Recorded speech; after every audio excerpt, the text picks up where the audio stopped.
listening to the 23 Personnel Podcast, a Texas Tech athletics podcast where food and sports clash at the goal line.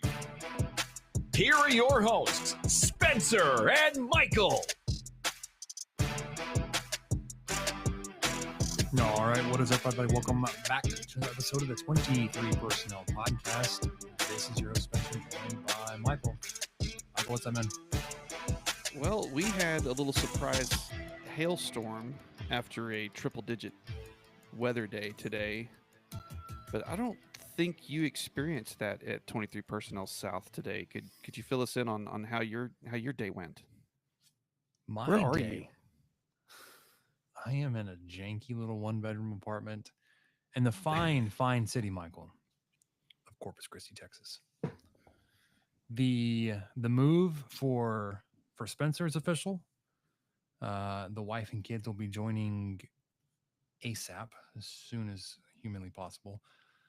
Our house is, knock on wood, coming off of the market. We accepted an offer. We are at the end of our option period. We are going through the inspection phase tomorrow.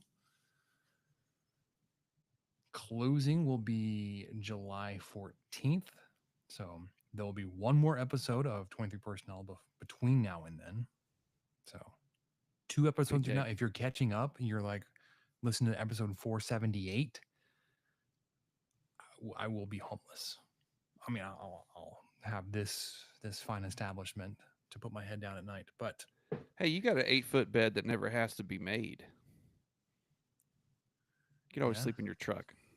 Oh, I was like, I mean, I was I guess quoting Joe. I went Joe Diffie on you there out of nowhere. Sorry, there was that lives rent free in my head, but probably not yours. I don't even know who that is. So,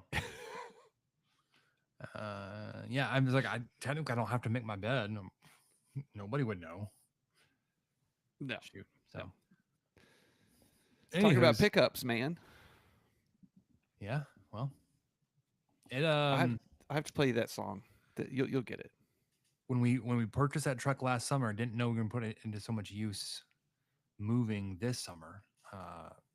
Drove down with the truck loaded down and a full on trailer behind it to get all of this stuff here, plus a lot of stuff that we had already packed up and we didn't need in the house, but also couldn't put in a storage unit, like some of that kind of temperature sensitive stuff that needed to be inside but out of the way. That's what this most of this apartment's going to be. Basically a climate controlled storage unit that I sleep in. So, anywho's, today was day 2 of the new job, and it's going well. I mean, I don't hate it. It's about the only thing you could figure out by day 2 is if you absolutely hated it. I don't. I like the area. I like my coworker, my boss. I like the people so far. I like the area that we're looking at buying our next home or renting. I don't know. I haven't decided that yet. Anywho's, so when we talk about 23 Personnel South, it's now Coastal Bend South. Yeah, we're very, very far south. Yeah, it's not like the 40 blocks or whatever it was that separated us previously. Yeah.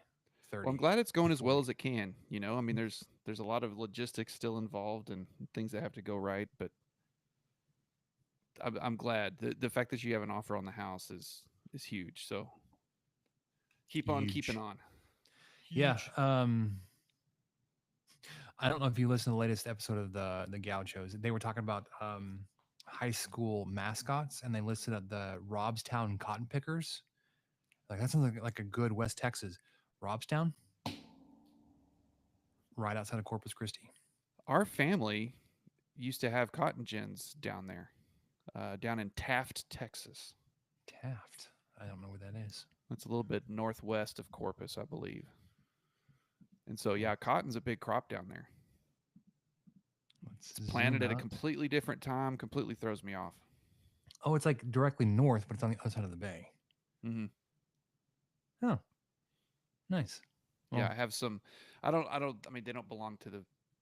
I mean, we're talking like my great uncles Mm. had some cotton gins down there, and that my dad and his cousin and stuff would go work there during the what was the summers or the I think they strip cotton in the summer. It's really bizarre. Everything about it feels wrong. Well, if I mean, I assume their weather is very similar to what I'm experiencing. So we're not that far apart. Oh yeah. The days, I mean, this is early summer for us. It's it's weird. Today, Michael, the low was 78. Wow, that feels pretty hot. The high was 90. Yeah, there's not And much it's fluctuation there. it's like that every day. 80 to 90 tomorrow. Yeah. Thursday, 80 to 90. Friday, 79 to 89. Yeah, So- cotton harvest typically begins in the Corpus Christi area in August or September. And I just cannot imagine harvesting cotton in that type of weather at that time of year because even here in Lubbock, it's earlier. Lubbock, it's like October, November, which is crazy to me. I mean, I remember back home we were stripping cotton around Christmas. So anyway, it's just a shock because Yeah. Dad would talk about it, and so would his cousin about just how hot and miserable it was there during ginning season. And I was thinking, what are you talking about? Yeah, it was August, September. That's crazy. That can't be true. Anyway, I'm sorry. I sidetracked into well, the cotton pickers. That was your fault. You led me into that one. Technically, yeah. I guess let's talk about Robstown. It's a fantastic location for one Rob Bro, but it is a Yeah. small outcropping of a city, of a settlement, if you will. But Corpus has been good. I don't know, Michael. I'm still new enough to like. Do people here call it Corpus? Because like I default to just shortening everything. But in a text message, somebody sent me back CC, which I guess is even shorter. But like, is that what you guys call it? Is it CC? Do I need to call it CC, or is it Corpus? Is it Corpus Christi, or like what's the accepted lingo down here? Yeah, you'll have to get that from the locals, but I felt weird asking from too. It's like what do you- from what do you this call West it? Texan, it's Corpus. It's just got to be. I would call it Corpus. Yeah. If I say that, if anyone says that, I know exactly what you're talking about. If someone Good says old- CC, I'm like Sabathia. I love that you went to baseball. That's fantastic. The character off New Girl. I think there's a CC on there just because I remember that guy says her name all the time. You couldn't tell Anywho. you. Yeah, that's where I'm at. But it doesn't matter because I'm 600 miles away. So I would Yeah, I would almost still go exactly. Corpus. I've driven it now 3 times, and it's Mm. as miserable as it sounds. Well, I've it's been- not that bad. It's almost 8 hours. It's 550 miles from my apartment to my house in Lubbock. Junction is about halfway. I mean, it's as close to halfway as you can get.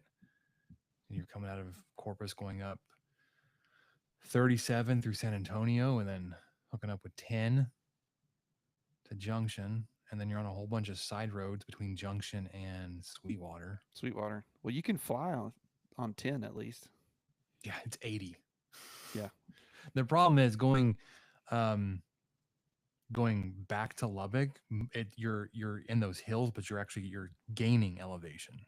Mm-hmm. Whereas 80 in the hills coming down, like you're coming down the hill. When you probably got the wind behind you coming down too. It's so much coming from the west. It's probably 5 mpg better than going back west. And it's also, in my experience, we've been going back empty. So I've been driving down with yeah. a load of stuff and then going back empty. Yeah, it's going it's from 11 mpg to 15. like 9 to 12. Yeah, I had a hard time like telling Samantha this because like when we stopped, like we were going through a lot of gas coming down here with that first load, And she's like, "Do we really stop for gas?" It's like, hmm, Yeah. like we're not empty, but like we're not gonna make it. Yeah. Um, We're not gonna make it to Eden or whatever the next town is 30 miles from here. yeah, where did we stop? I think we stopped like our first stop was in Sweetwater, and it wasn't because we had to stop. Like we got out for like drinks in a bathroom, and for whatever reason, these past few trips, like I've completely abandoned my like I have to get there as fast as I can. I just like no stops. Driving down here, I stopped. Well, with Samantha and that trailer, we stopped 3 times. That's good. That's great for an 8-hour, 550-mile trip pulling a trailer. Yeah, I mean it was in Sweetwater, and then it was in Junction, and we stopped just south of San Antonio because we needed another bathroom and more gas. So every time we stopped, I put gas in. We were not empty those 3 times, Oh yeah. Don't waste a but stop, especially when you're. Yeah, that was the right thing. I but would on have the done way that down too. here without the trailer, I stopped in Junction and I got gas then, and I obviously made it until tonight, since Saturday. So, anyways, we have Texas Tech athletics to talk about. Softball team competed for a national title. Holy crap, what a run they went on to end the season. The college baseball World Series is going on. The NBA Finals. The Pacers, is that an actual team? They're playing Sure in it it. is. The Stars are out of the Stanley Cup playoffs. Um, what else do we want to update everybody on? Everybody um, trying to somehow find faults or um, what is it? Stand on virtue and talk about Texas Tech's NIL expenditures and how somehow what we're doing is bad. So we have all that to talk about tonight. So let's start with softball. That's been the longest since our last recording. Um, so they went through the World Series. Game 1 versus Ole Miss, Game 2 versus UCLA, Game 3 versus Oklahoma. We talked about all those. Nyjeri Kennedy pitched all 3 of those, and you won 1-0, 3-1, 3-2. So they were very narrow, as you would expect when you get to this level of competition. Like it's going to be tight. 1-run game in 2 of those, and then a 2-run game. And then to the championship series, you lose 2-1, Game 1 versus the Longhorns. Texas committed 4 errors, but still won. And it really came down to that the poorly executed intentional walk. Mm-hmm. And I don't know, like the cope in me says what a flex it is that you just couldn't, you didn't have the experience with intentional walks to know how to do it properly. Yeah. You're um just too good at throwing heaters and down the yeah, she lane. was such a competitor, like I'm not going to walk anybody, but then trying to intentionally walk somebody, left it over the, like I think pitch 1 or pitch 2 and the intentional walk technically could have been called a strike. It was that close. And I don't know if it comes down to Kennedy not doing it right, the catcher setting up directly behind home plate. If they couldn't step out like they do in baseball, I don't know the specific rules around that. It doesn't really matter. I'm not trying to blame Kennedy or the catcher. I'm blanking on her name. Valdez. Valdez, yeah. But the batter saw that the intentional walk pitches were coming in close enough to hit. And with And it was on a runners on, 3-0 pitch too. yeah, 3-0. Pitch was close enough to the zone. Atwood put it in the outfield. Scored 2 runs there. All the runs that Texas needed. You were up 1-0 at that point. Well, and then a lot of people were up in arms about Glasgow even doing this, but everyone seems to forget what happened after that because, and I get why, but the batter that came up after that, the batter that they wanted to face, grounded out on the first pitch. So, I mean, that was the plan, was to get Mitchell up there and assume that Kennedy would be able to strike her out or they'd get her out. And that's exactly what happened, but it just happened to be after a 3-0 single Meatball. that scored 2 runs. Yeah. That was frustrating. Yeah. So you either didn't know how to do it because you never had to, or you just had a mental breakdown on how to properly execute an intentional walk. You lose game one, bounce back in game two. Valdez comes back in redemption. She gets on second, misses the sign to steal third on a ball in the dirt. Granted, it didn't get that far away from the catchers. No, that was on a hit. No, I thought it was a ball She in the scored dirt. from second. Right. But she was supposed to have stolen third, and I think it was a pitch that was in the dirt that the catcher didn't catch.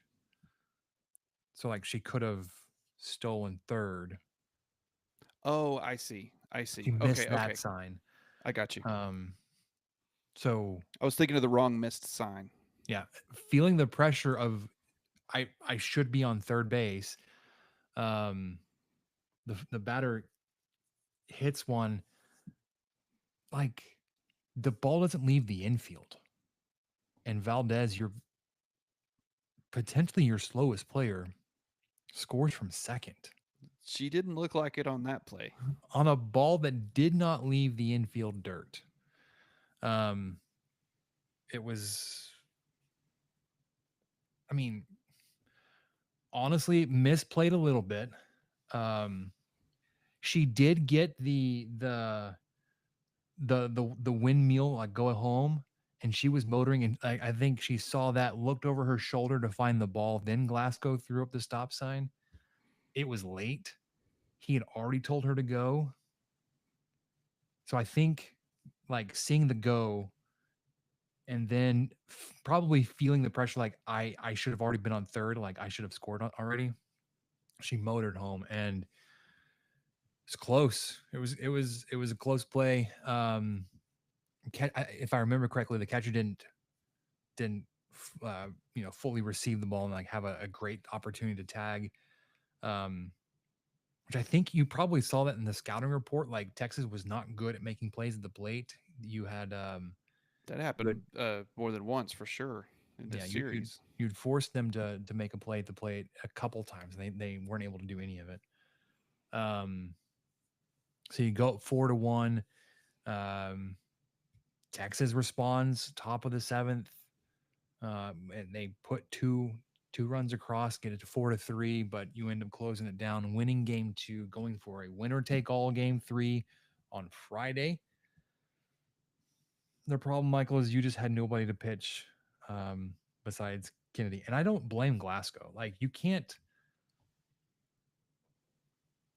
you couldn't have pitched anybody else in game three that night.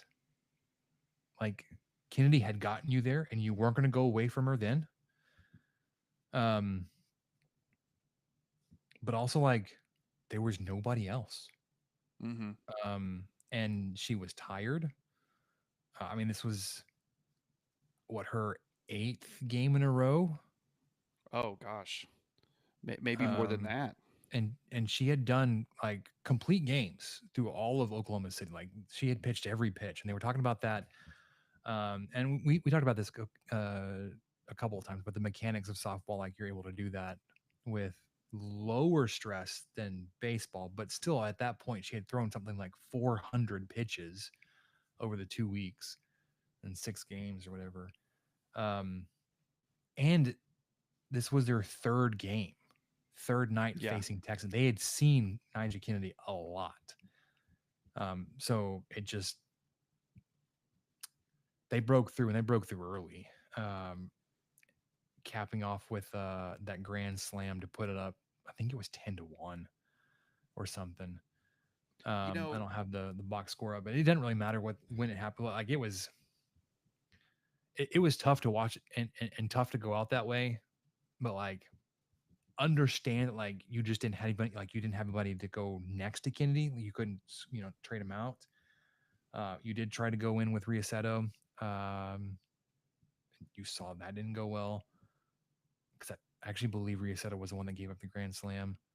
Um, it is what it is. I don't fault Glasgow for his decisions on who to pitch and when. I think a lot of it had to do with you just didn't have the depth or the roster to surround Kenny. And then I think you saw in the week and a half since then, he's addressed that. Or he's been working really hard to address that. You've put up arguably the number one transfer class so far. You've got 3 of the top 10 transfers, plus like another top 25, top 30 type of athlete. Now you have lost at least one player from your roster to the portal and Bailey Lindemuth, but you have picked up a catcher, at least one pitcher. I think you also lost Alexa Langoliers, yeah, Reagan Jennings. Reagan Jennings. Yeah. So Yeah, I mean, definitely lost some contributors. Not like these players weren't a part of this team, that's for sure. But but you picked are up getting some really talented players, and I wonder, in an alternate universe, if Tech had won the first game, do you think he might have let Nigeri sit or come out of the bullpen or whatever in game 2? Kind of take a little bit of pressure off of her, knowing that there's a very good chance they would have to go to a game 3, no matter what. So I was wondering if that was maybe in the cards, but then when Tech wasn't able to pull out that first win, then it was just, well, the next 2 are win or go home, so we're not going to change anything. And I'm with you. I would have done the same thing, especially if your All-American pitcher is up for it, and she's a competitor who I don't think would have wanted to get taken out no matter what. And that's what you've got to do in that situation. Yeah, and had you won game 1, like it's an interesting thought, because One pitch away, arguably one pitch away from winning game 1, or at least being in a much better position for that. Mm-hmm. Because if you go game 2 and you don't start Kennedy, or you let her come out of the bullpen, like if you lose, okay, then she got a little bit of a rest. They didn't see her as much, so she's a little bit more fresh for game 3. They're not as keyed up on her.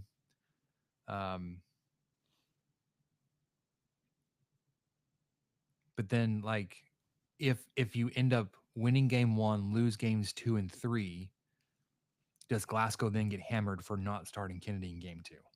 Probably. Yeah, that's true. I mean, that's where we'd come back to momentum, blah blah blah. Yeah, or you'd come back to the Beth Mowins $1 million arm comment over and over and over, and just people saying, well, if you're going to pay that, why wouldn't you put her out there and have her pitch? And anyway, well, he doesn't have to face that. Yeah, I mean, that was the intent. That was the reason she was here. She was awesome. She was just unbelievably fantastic. I had some decently high expectations in the off season, but I said this on the last podcast. I mean, I just can't imagine I don't think this will ever happen to Texas Tech again, but this would be hard for this to happen to any college team ever again, for just one player. And I know it's not just one player, but for basically one player to come on to your team and get you from a team that didn't even make the playoffs last year to going toe-to-toe in the World Series championship in one season. I don't know if we'll ever see something like that again. Just incredible. And so, yeah, I do think he would have probably taken a lot of heat. That's a good point. Spencer. I think he would have taken a lot of heat if he had not started her in game 2 in the scenario where they were 1-0 going into game 2.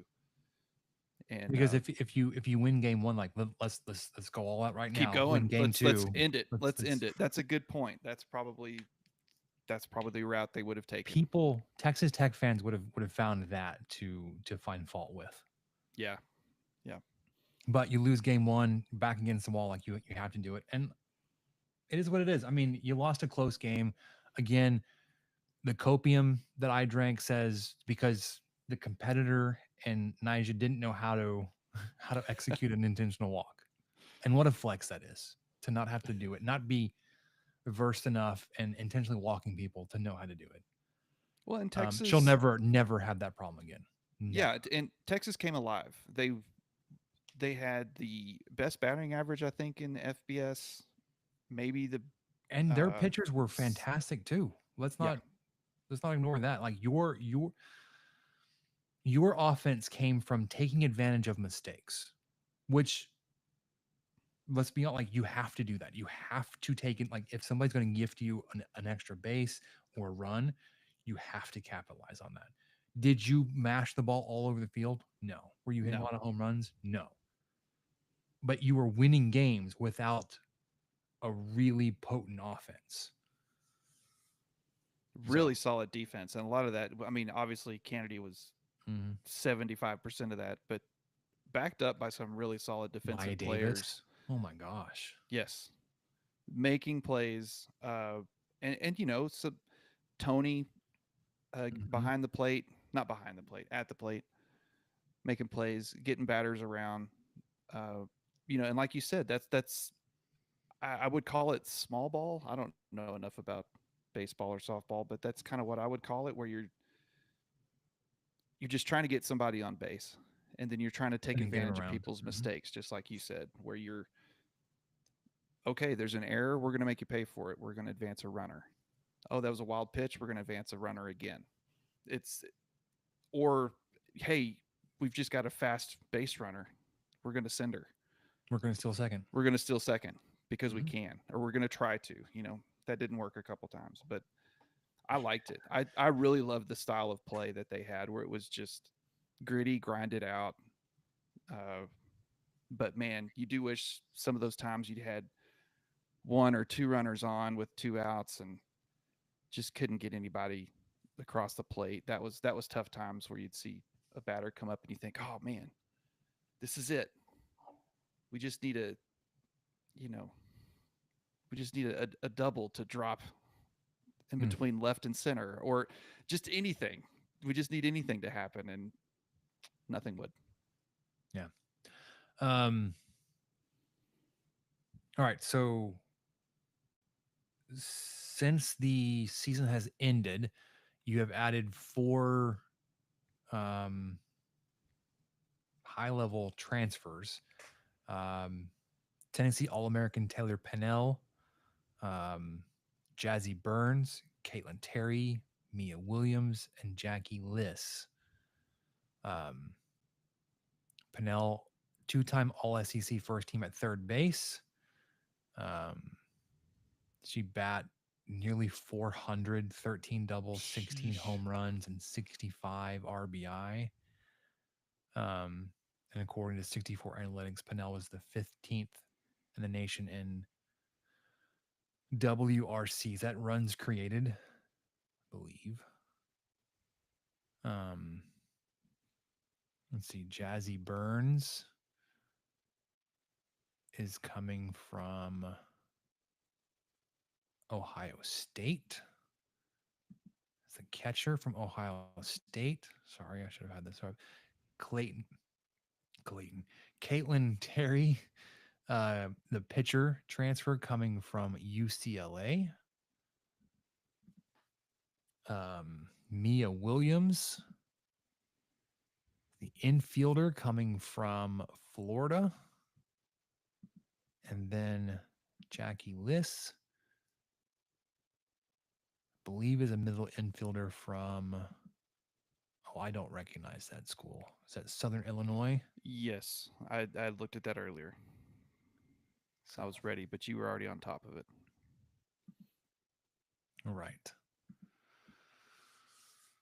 I'm excited about what they're able to put around Kennedy. Um, I would love for her not to have to go and pitch as much as she did. Mm-hmm. Not that she wasn't fantastic, because that was just absolutely unbelievable what she was able to do. But to have some support, not have to go every game, to be able to rotate, even if you had one like a 1-2, um, I don't know, man. That'd be great. Or and just being able to add some offense too to go along with that. Your defense was great. Your pitching was great. We talked about like you were timely and taking advantage of mistakes. You forced some errors, and that's that wasn't them giving you a game or runs, but like that's part of the game, is you have to take advantage of it. So I don't mean to say like that's the only way you can do something, like only way you can win games. Um, but that's a part of baseball and softball, is you have to be good fundamentally, like, and capitalize on the other team's mistakes, or capitalize on a mistake that you forced. So baseball, Michael, let's talk about baseball. Not Texas Tech baseball. That's been real sad. Um Yeah, let's move on. College World Series is underway. Um and I don't know if you were a big fan of Murray State and their little Cinderella story. They've been eliminated. Ooh, They went 0-2, which is, did you I see the legitimately hate to hear that. did you see their I think the graphic of like their home stadium versus what they would be playing in front of in Omaha? I think their home stadium holds like 800 people. And I think That's great. the coaching staff is essentially their grounds crew. I think the head coach Well, was said like he mows the grass. I think I saw something where he was clarifying that that was kind of blown out of proportion there. I would take like if I coach baseball, I'd also want to be involved with making sure the grass is cut. You would that would be like in your contract. Yeah. You would be canceling practice because we've got to put down some nitrate. From Ryan. Um, so Murray State was eliminated, and then UCLA was eliminated tonight. They had to play half of a game this morning because they had their game last night got rain delayed. So they were playing, I think, into the fourth inning with LSU last night, got rained out, picked it back up this morning, and they were all about the body clock issues. Like, it's so hard for baseball players to get up at 8 o'clock in the morning. It's like they played at 10. But these are from West Coast. These are kids from the West Coast. It's Okay, an but hour difference. Oh no, I guess it's two. it's two. But like, okay, but they've been in Omaha for like a week now. Yeah, they're accustomed. They're acclimated by now. And it's like, you do what you got to do. Yes. Anyways, um, also I think baseball kids, and maybe this is just my exposure to it now. It's like you play a lot of tournament games, like starting off early mornings on the weekends. Like that's not out of the question for 8 o'clock first pitches to go. Yeah. Um, If my 8-year-old can play a 10 a.m. soccer game, a 19-year-old can do it. oh, They could and also, stand out in the outfield for a few hours. yeah, Oregon State also been eliminated. Mm. So Coastal Carolina has cruised out to a 2-0 start to um, their time in Omaha. They will face Louisville. Louisville, who won their elimination game. If Coastal wins that one, I think they've won 25 games in a row, which is ridiculous. One. Um, if Coastal wins tomorrow versus Louisville, then they're playing for a championship again. They played and won for one. They played for one and won one. I think it was 10 years ago now. But they are back. But this is a new head coach this time. Is And then this who you're rooting for now? Now that Murray State's out? I wasn't really rooting for Murray State. Um, I guess technically I'd be rooting for LSU. So They they have play Arkansas so tomorrow. yeah, they are also 2-0. LSU and Coastal could be a fun matchup. LSU doesn't have the star power it did a couple years ago when they won it. Like they don't have a Tommy Tanks, they don't have a Jordan Cruz. But I could not stand if Arkansas was in it. I just can't stand them. The program, their fans, the woo pig suey nonsense.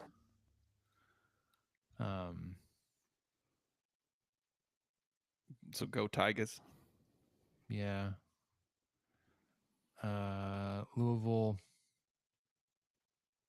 I think I'd want Coastal to win on their side of the bracket and LSU to win on the other side. So down to 4 teams. Championship will be set tomorrow.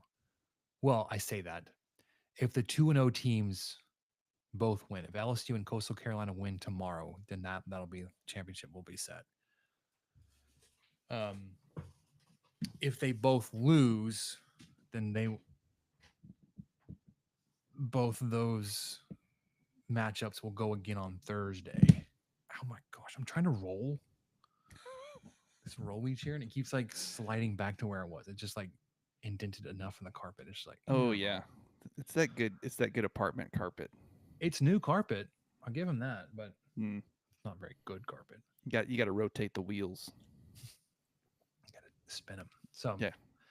And kind of interesting enough, like I was not home this time last year either. This is the exact week that I was in Oregon on the that's right. The strike response. Yeah, on your work trip. So I watched a lot of college baseball. Then I'm watching a lot of college baseball now. Hopefully I'll be home with my family next summer, next college baseball World Series time. But do you want the Chanticleers? You're rooting for the Chants, Michael? Yeah. The Roosters, the Teal Roosters. That's it. That's who I'm going for.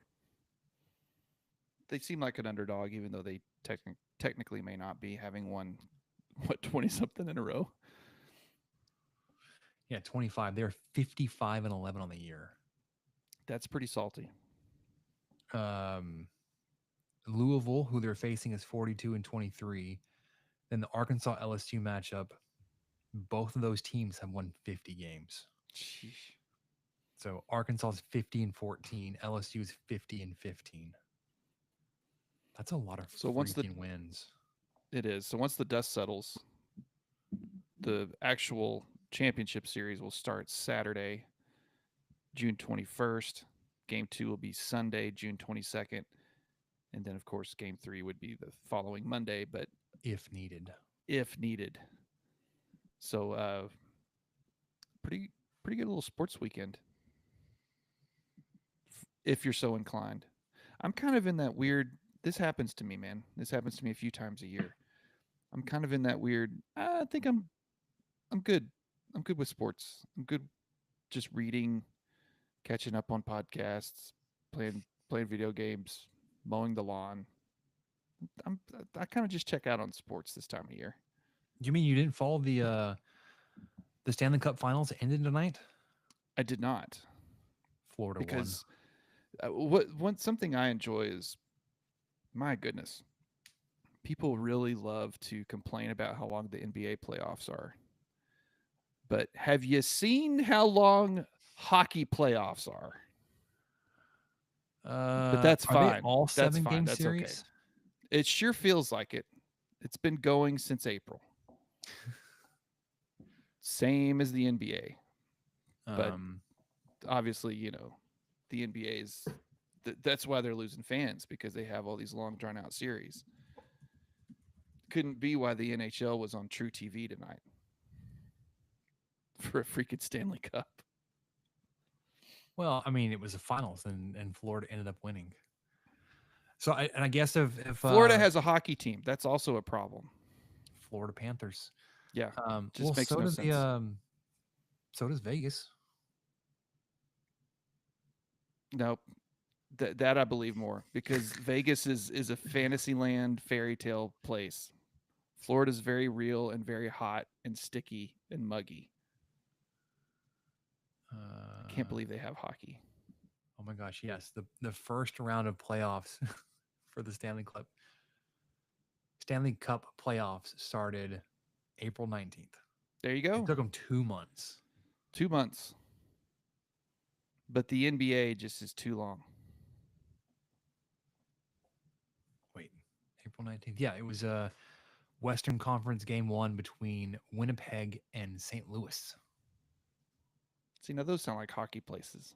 and Colorado at Dallas, which was a fantastic matchup, by the way. That was That one that went to 7, didn't it? Mm-hmm. Yeah. So yeah, it did go. It did, like, I think every round was 7 games. I know they'll never do it, but at least in the NBA, they used to. I think they held off till the conference finals until they went to 7. And that may not have always been that way either. It may have just been 5-game series the whole way. But I know at least the first 2 rounds were 5-game series. I did. That probably would be a lot more exciting. Yeah. All right.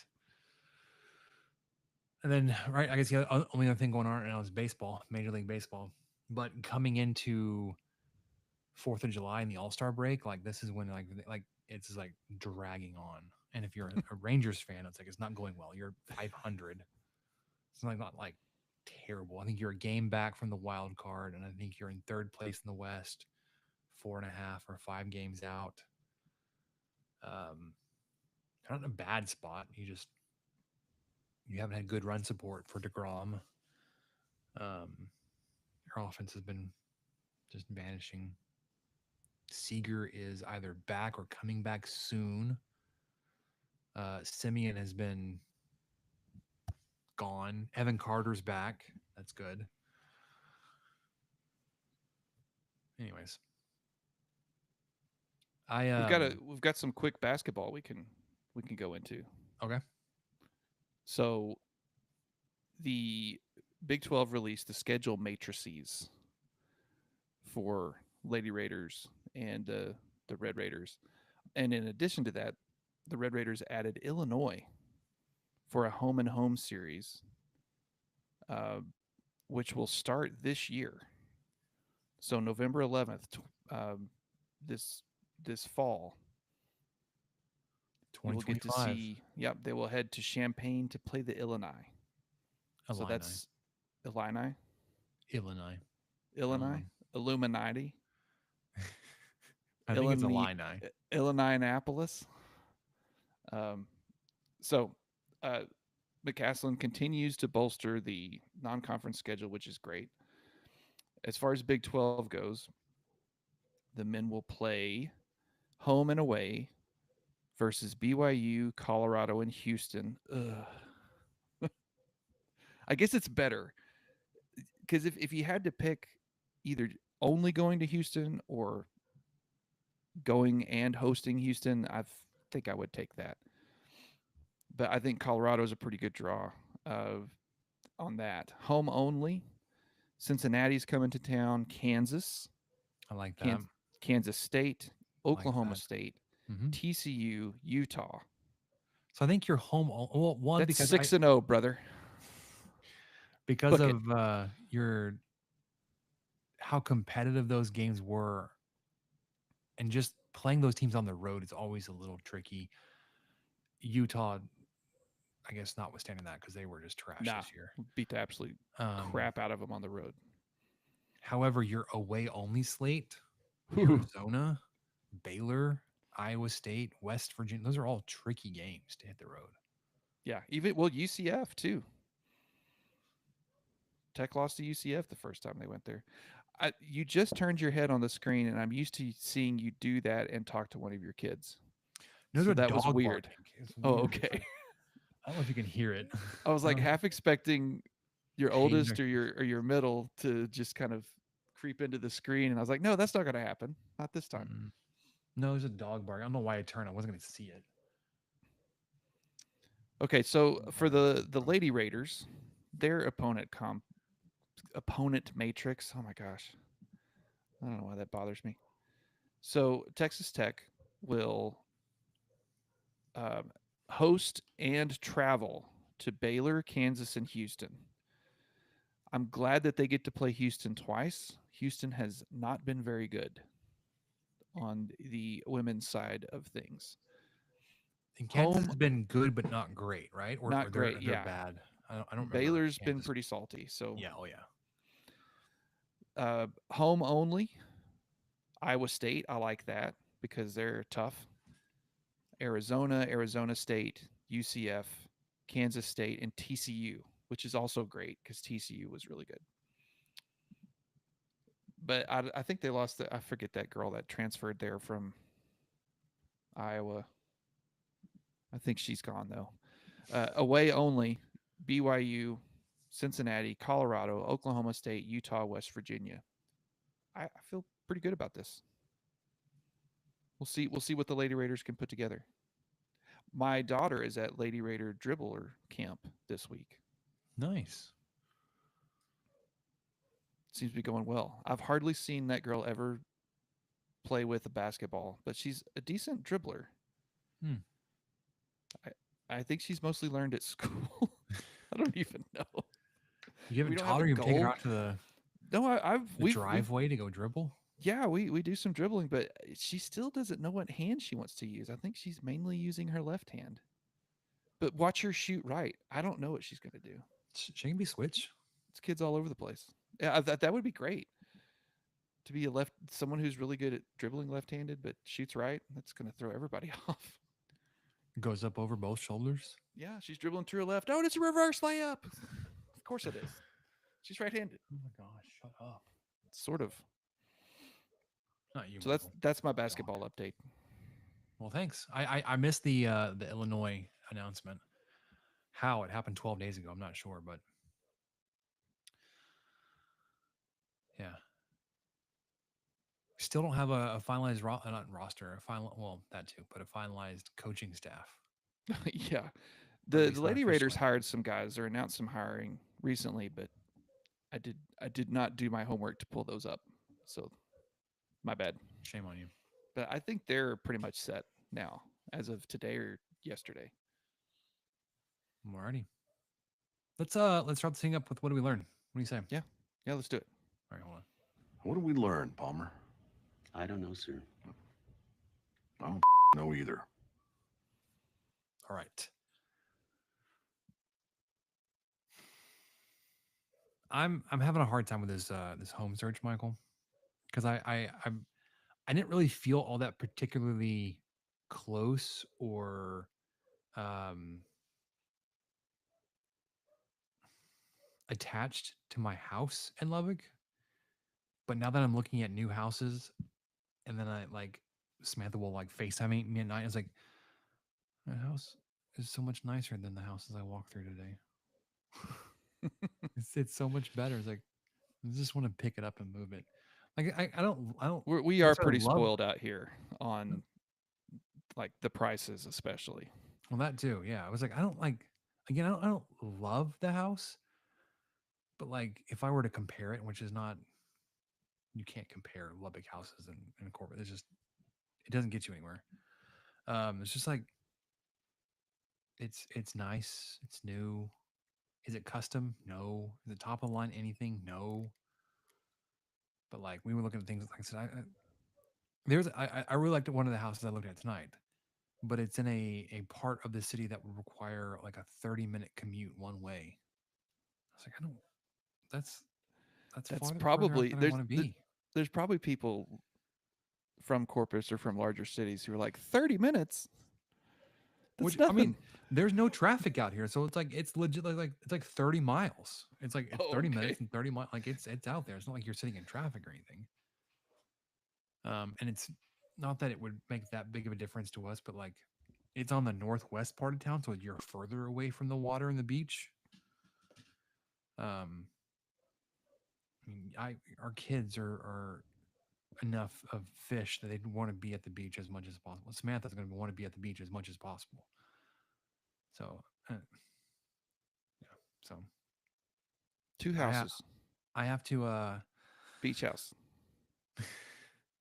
her family was making all these jokes like you're gonna be the place where everyone's gonna stop. I was like, we can't afford a house big enough to fit everybody. Like if y'all want to chip in and we'll have like a timeshare basically. Yeah, we'll buy a bigger house and close to the beach and y'all can pitch in and Yeah, come stay whenever you want. I'll send half y'all the mortgage every other month. But we're not going to maintain a house much larger than we need close to the water so y'all can have a free hotel when you come down. No, it's not happening. So I actually have to go. I have to get back with a realtor tonight and send her my next 5 to 6 houses I want to go look at tomorrow. So went through 4 today. And we could do more if they were closer together. The 2 houses, like I said, they were out there and they were removed. So it's like we can do more than 4 if we can get them close together. Sure. Yeah. Um, That's a as you're already demonstrating a part-time job. Yeah, Looking for a house. It's a lot of work. well, it's the only thing I got going on in the evenings right now. Yeah, and that's when Um, you start. It's not like I'm buying a house every year or something, so you kind of take it for granted. But man, realtors, good folks, a lot of them, especially how much they work and do after hours, and their hours are just whatever they are. So it's yeah, and I know, like a lot of people give them crap for selling something that doesn't ever belong to them.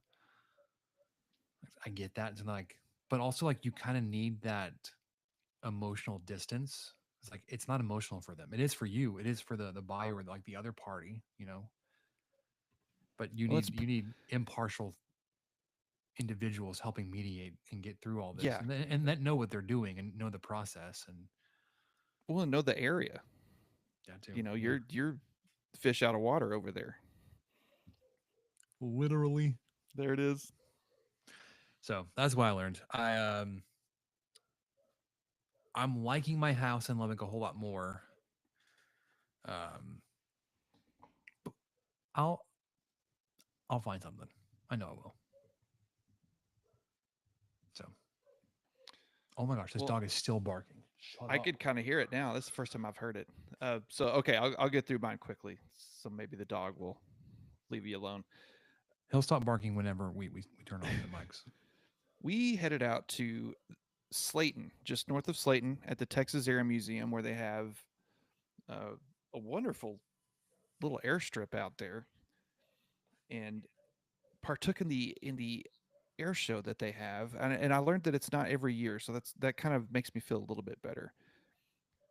So every other year they have an air show out there, and it includes, you know, a lot of World War II era planes and kind of some experimental, cool looking aircraft that people fly in, and acrobatic aircraft. There were 4 different acrobatic planes doing barrel rolls and hammerhead turns and Cuban loops, which basically looks like an infinity sign after you when they use the smoke, and just doing full on back flips, flying inverted. It was nuts. It was fantastic. And so my wife had never really been to one. My daughter obviously hadn't.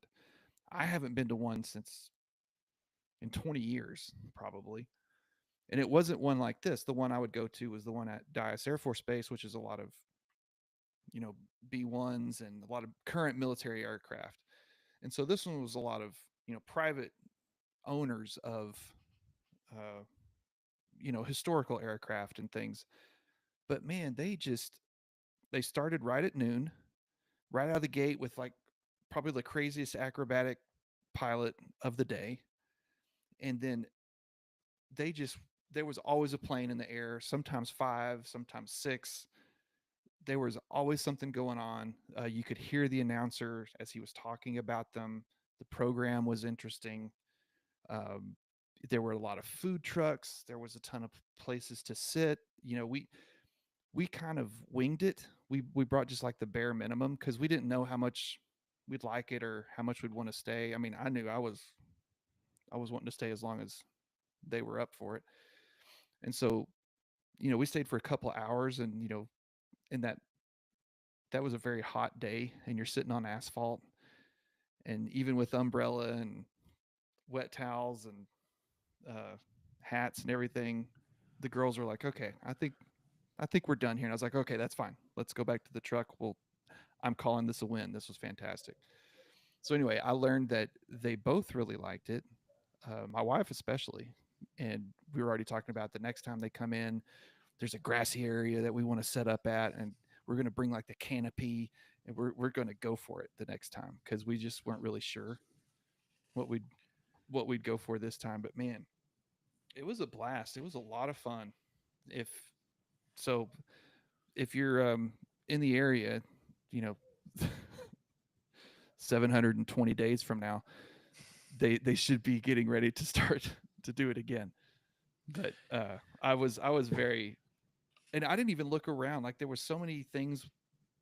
They had booths set up in some of the hangars, out of the sun, and those felt nice and cool in comparison in the shade with a lot of wind. Not a lot of wind, but a good breeze blowing through. It, I don't know. I feel like I only saw like a fraction of the things there were to see, but we just had a heck of a time. And it was part of my Father's Day, was doing that. And then we went to Slayton Bakery, and I got tortillas. Did you get an apple fritter? Oh, okay. Thumbprint cookies. When are they doing the banana pudding contest? Oh, that's always, if it's not Labor Day, it's right around there. Oh, okay. It's right when football starts, so it's always kind of tricky.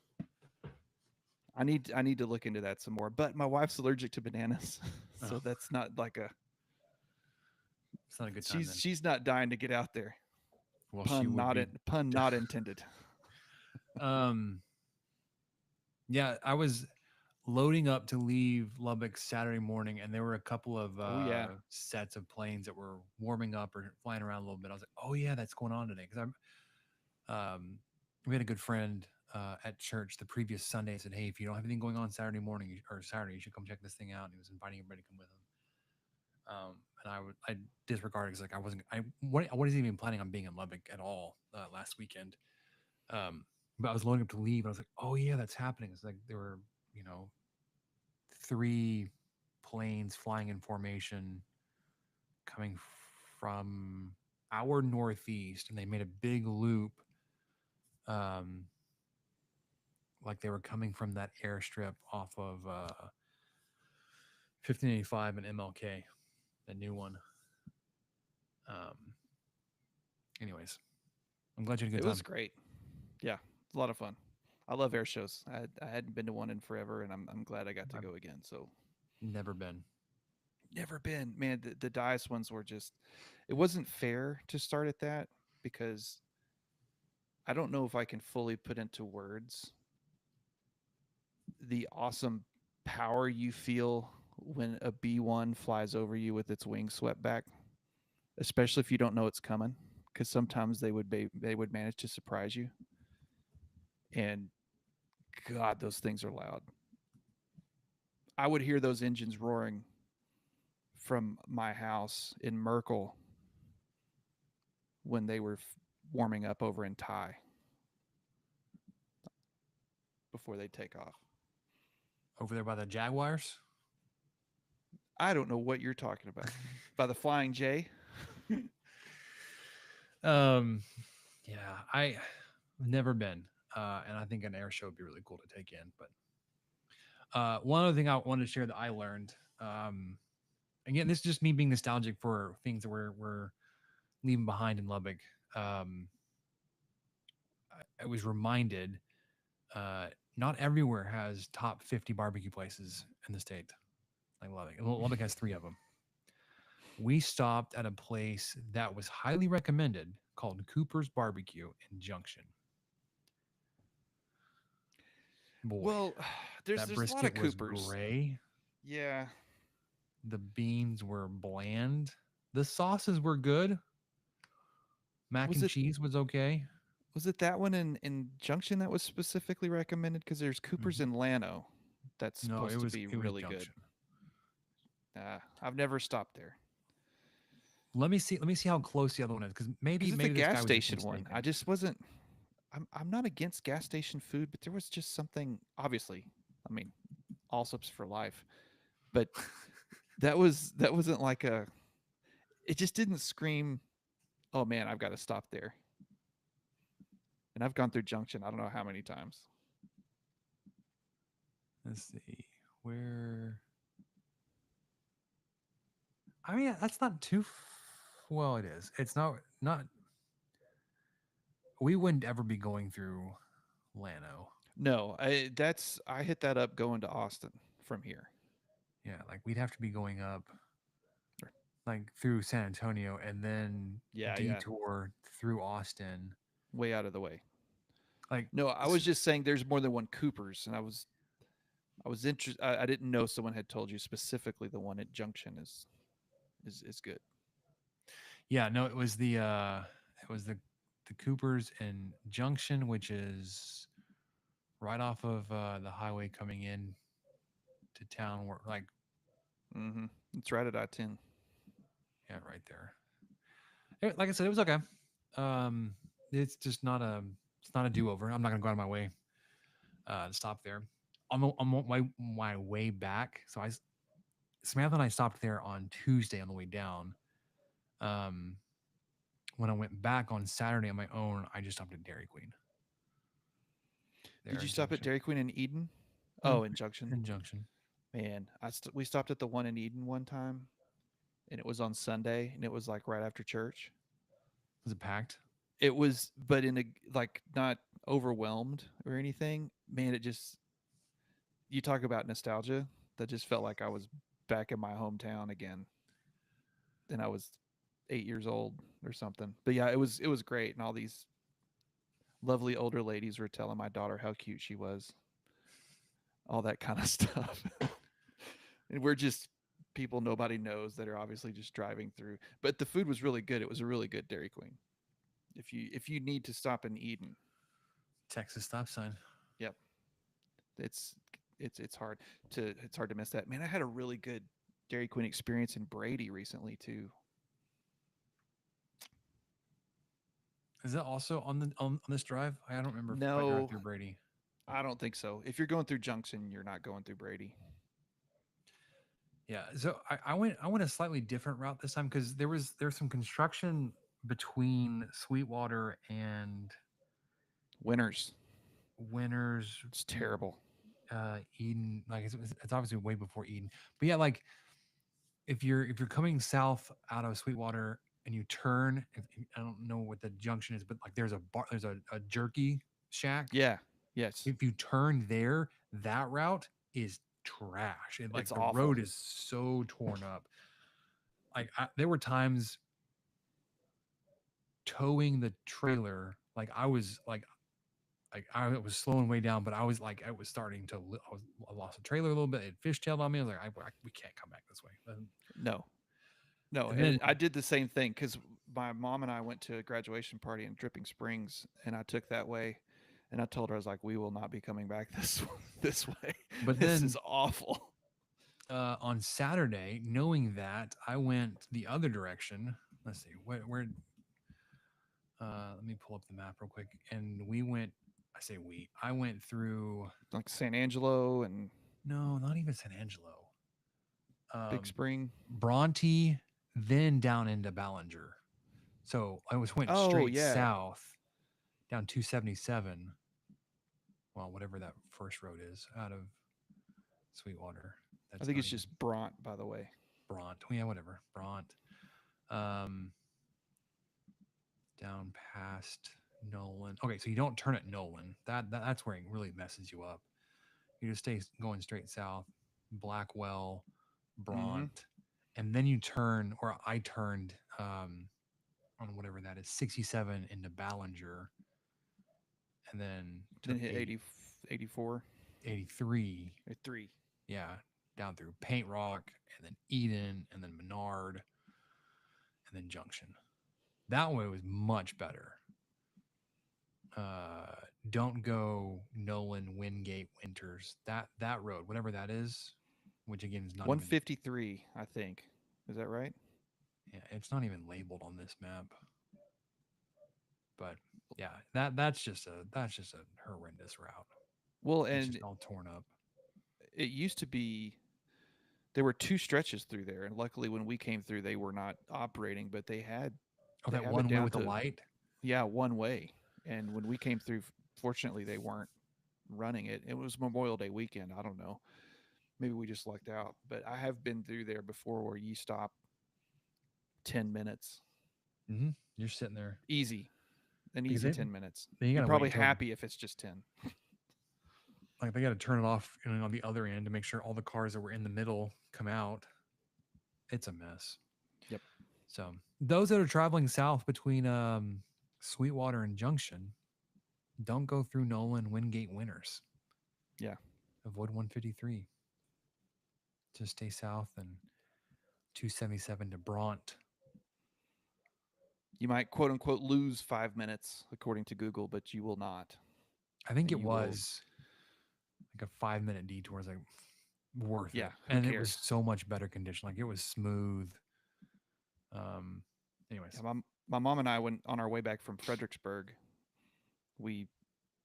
I did the same thing, except I just kept going west out of Fredericksburg. I didn't turn north for a while, and so that we came up through San Angelo and Big Spring and all that. We hit 87 and came back that way, and I think it was 10 minutes longer, but I did not care because I didn't have to go down that glorified dirt road with no lines and just rocks flying everywhere and potholes and possible one-way traffic.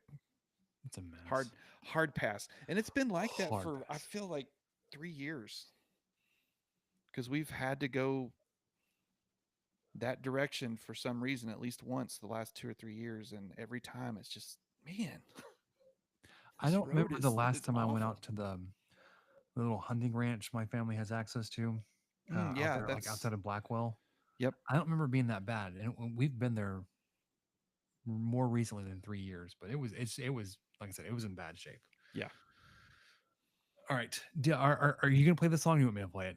This, well, it's you don't have to play it now. I just wanted to I was just filling Spencer in, so back to our opening where we were talking about Joe Diffie's Pickup Man song. I just popped the link in there so that he can check it out when he well, wants. hold on. See, now that you brought it up, let's see if I can play it. Yeah. Go for Cool. it. That's really loud. Hold on. There's probably a couple of ads. Yep. That's an open. I can't hear it, but You can't hear that? no. But I'm glad you can hear it. Maybe it's on the board. Hopefully the board hears it. Let me back it up a little bit. Well, Okay, but I'll if you shut up. can't hear it, then what's even the point? I know what it is. Well, I know, but if you need to be able to hear it too, why is that not going through the board? Sound. Here, if I do this. See, now I don't hear it. But did you? No. No. All right. Virtual A.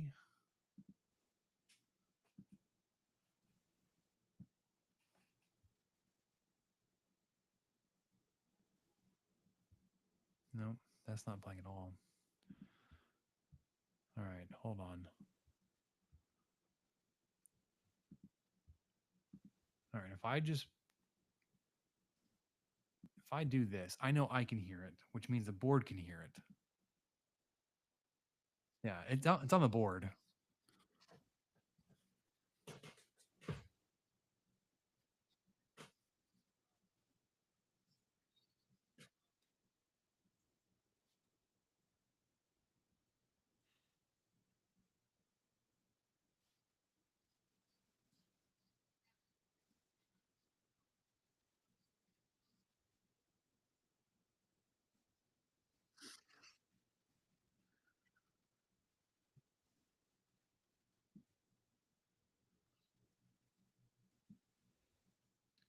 All right.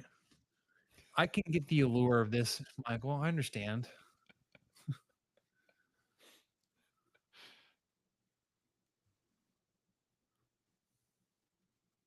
I never knew you were a pickup man. There it is.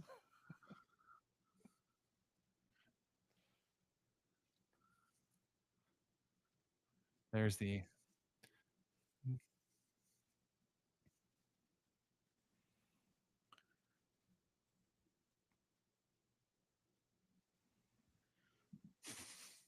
all right. All right. Well, I think with that, we'll close it out, Michael. I wish I could have heard that. I'll have to go back and listen to it later. Yeah, I stopped with just a minute 14 into the song, so it's good. It's good. It's a good one. You got to finish it out when, have that playing. Yeah. All right, that'll do it for us on 23 Personnel Podcast. Good to be back recording. I say it like it's only been 2 weeks. On our normal schedule, we're not taking time off. That's not what we do. It is the off season officially. We'll be back in a couple weeks. But until then, for Michael, I'm Spencer. We'll see you guys next time.